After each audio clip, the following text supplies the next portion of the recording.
everyone, my name is Rachel and I'm an academic trainer from Australian Direct Tutoring.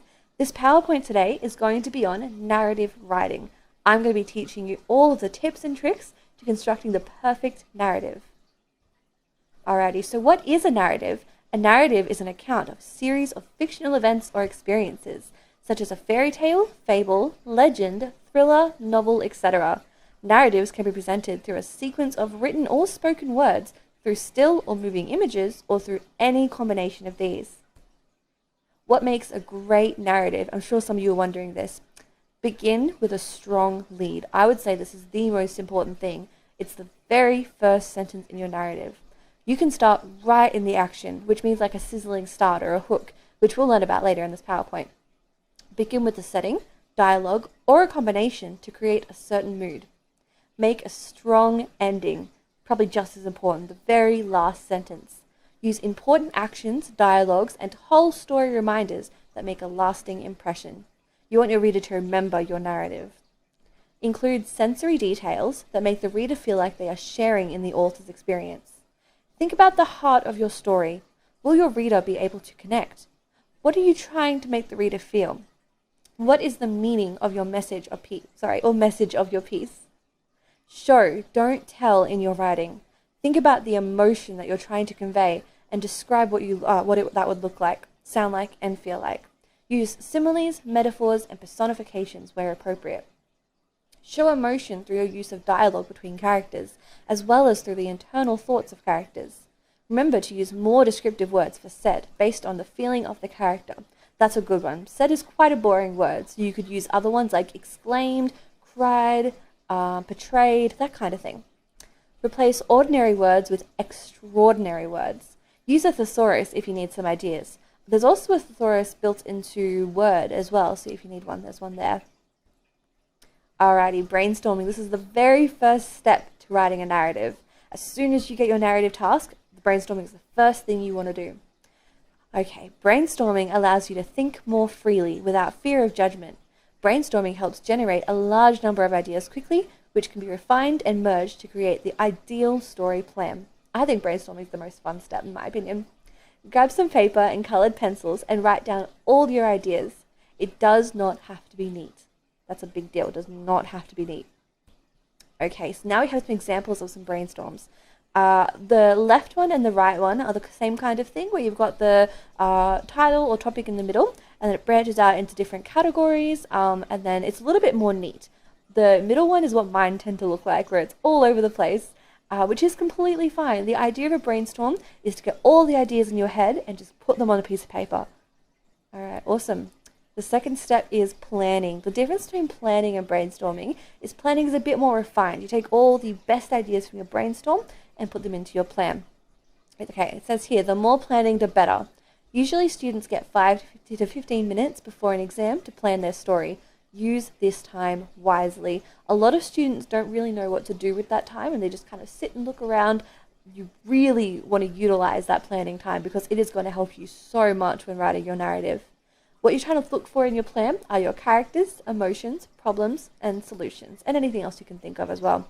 You might even get a sheet like the one on the bottom left corner here, where it has a little box for each little topic that you want to think of. I recommend doing some practice planning, so looking at some practice brainstorming sheets, all sorts of things, and figuring out what works best for you. Okay, the next thing you want to do is structure. So you take your plan and all the things you've written on your plan, and you're going to categorize it into these 5 categories. So we've got setting and characters, problem, rising action, climax, and resolution. We're going to learn more about each of those titles and what they specifically mean further on in the PowerPoint. Okay, criteria. Criteria is a fancy word that just means what the teachers are looking for. The criteria is usually located on the back of the task sheet. This also says it is extremely important to read the criteria because it is essentially a cheat sheet that you can use to get an A. I cannot stress this enough. That second point is very, very true.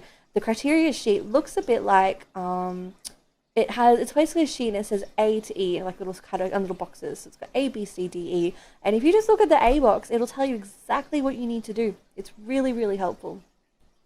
All right, read the task sheet. This is the most important step.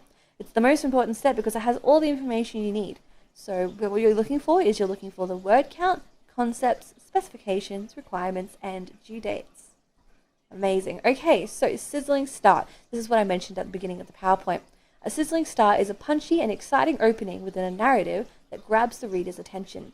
Sizzling starts are essential as they drop the reader right in the middle of the action and do not allow them to get bored or stop reading, which is really good. It's your first sentence. You want to grab the reader's attention, hook them in. Okay, examples of sizzling starts. Let's have a look here. We've got bursting with excitement. She ran out the door. Okay. Careful not to look down, the builder slowly ascended up the steep side of the building. Are we there yet? Complained Molly for the 100th time. If he failed, all hope would be lost. I like that one. That's a good one. I felt so joyful I could have jumped up to the clouds. So see how those like really hook you in? You want to know what's going to happen next?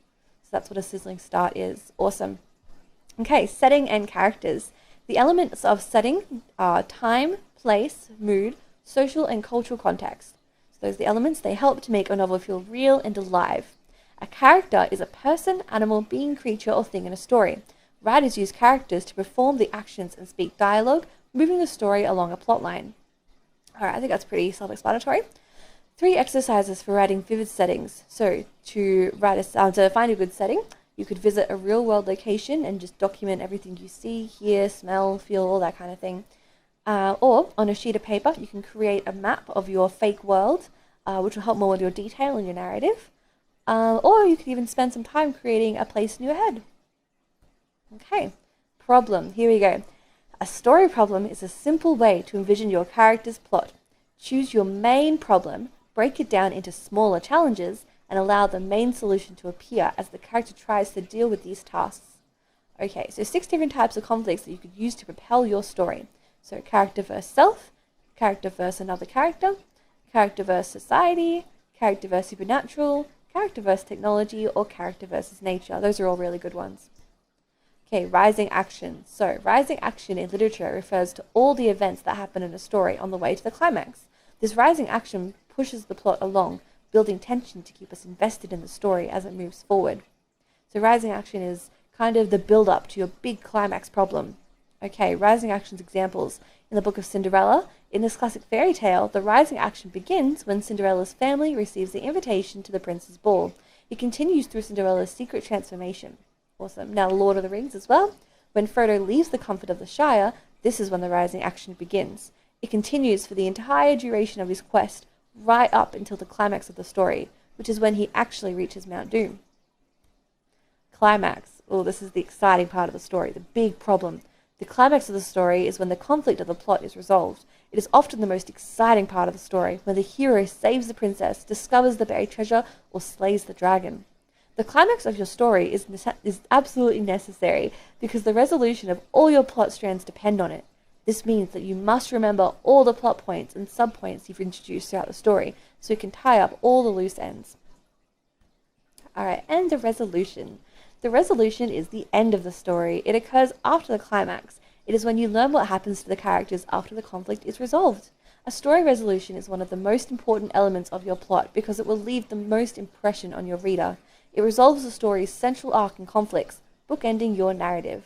It can make or break how your readers feel about the novel, so it's very important to get it right. Alrighty, I hope you've learned some interesting things today. Remember to check your criteria sheet, check your task sheet, and feel free to watch this video as many times as you like.